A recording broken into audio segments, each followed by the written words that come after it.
ОшМУнун менен ошол агайдын Каганат Инвест холдинг компаниясы менен биргеликте келишим түзүлдү. Бул дагы студенттердин пайдасына деп ойлойм. Себеби биз буга чейин жумуш жок деп кетип калчу болсок, эми бизде жумуш бар буюрса, эми бизге татыктуу кадр керек. Буюрса баарыбыз жакшы бир татыктуу кадр болобуз деп тынбай аракетибизди жасайбыз.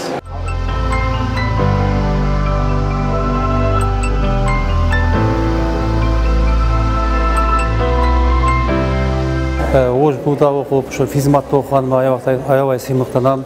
Чындыгында бул билесиңер, бул математика, бул бардык илимдердин ханышасы деп айтылат. Ушу математикада окуп, ушул группалаштар менен, агайлар менен эжекелердин да мээнети аябай чоң. Ушул университетте окуганыма мен ушунчалык сыймыктануу менен кабыл алып, бүгүн да аябай жакшы иш-чара болду.